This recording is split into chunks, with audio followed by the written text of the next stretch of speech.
বিসমিল্লাহির রহমানির রহিম। আসসালামু আলাইকুম ভিউয়ার্স, কেমন আছেন সবাই? আশা করছি যে যেখান থেকেই আমার ভিডিওটি দেখছেন আপনারা সকলে ভালো আছেন, সুস্থ আছেন। আল্লাহ তাআলার অশেষ মেহেরবানিতে আমিও বেশ ভালো আছি। আমার আরো একটি নতুন ব্লগ ভিডিওতে আপনাদের সবাইকে জানাই অনেক স্বাগত। প্রায় এক সপ্তাহের মতো আমি কোনো কাজ করতে পারিনি, কোনো ভিডিও তৈরি করতে পারিনি। মেয়েটার শরীর ভালো ছিল না, তাছাড়া প্রচন্ড ঠান্ডা ছিল বেশ কয়েকদিন, অর্থাৎ 31 তারিখ থেকে 2 তারিখ পর্যন্ত খুবই ঠান্ডা ছিল। 3 তারিখে একটু রোদ উঠেছে, 4 তারিখে খুব সুন্দর আজকে রোদ উঠেছে।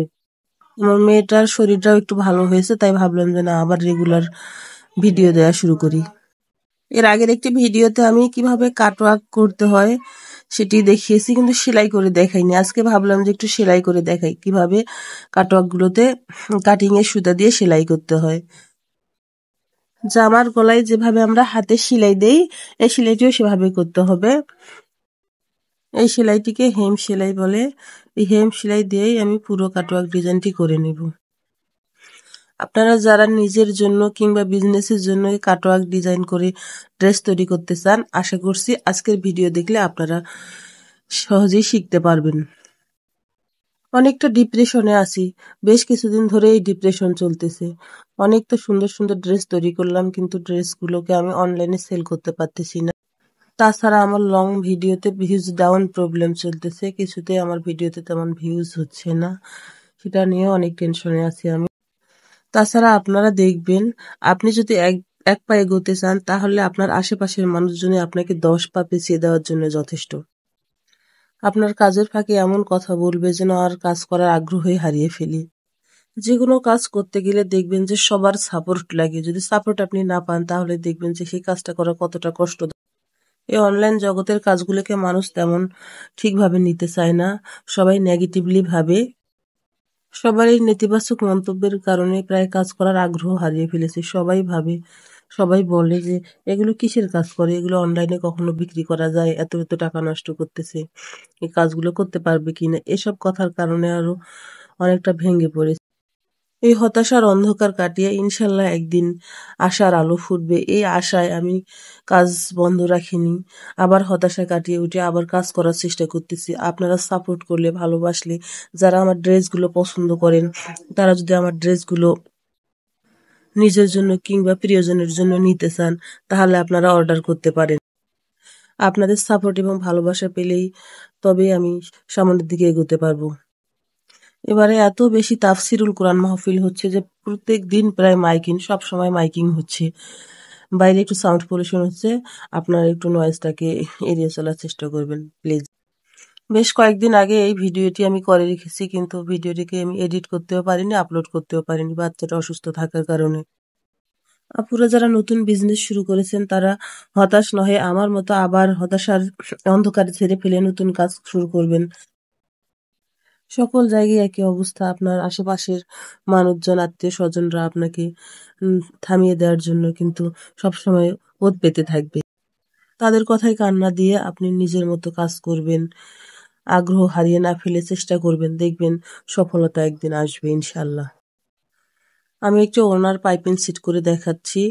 এই কাজগুলো আমি বেশ কয়েকদিন আগে করে রেখেছি। আজকে অনেক দিন পর, 3-4 দিন পর প্রায় খুব সুন্দর রোদ উঠেছে। ভাবলাম যে ড্রেসগুলো ওয়াশ করে দেই।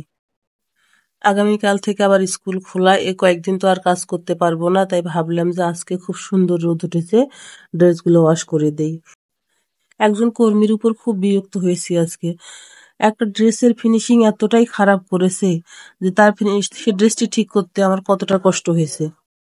কিছু নকশি সেলাইয়ের সুতা উপরেই রেখেছিল, সেগুলোকে আবার সুই দিয়ে পেছনে পাঁচ করে গিট দিয়ে আবার ঠিক করতে হয়েছে। কতটা সময় গিয়েছে এই কাজগুলো শেষ করতে, প্রায় 1টা বেজেছে। তারপর আমি এগুলোকে ওয়াশ করে মার দিয়ে শুকাতে দিয়েছি প্রায় 1:30-2টার দিকে।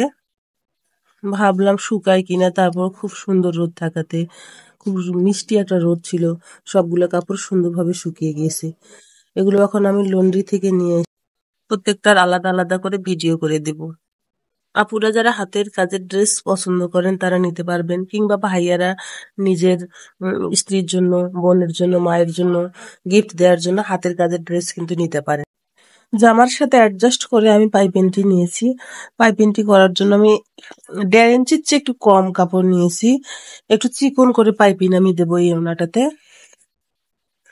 আপনারা দেখতে পাচ্ছেন আমি কিভাবে পাইপিংটিকে ভাঁজ করে নিয়েছি।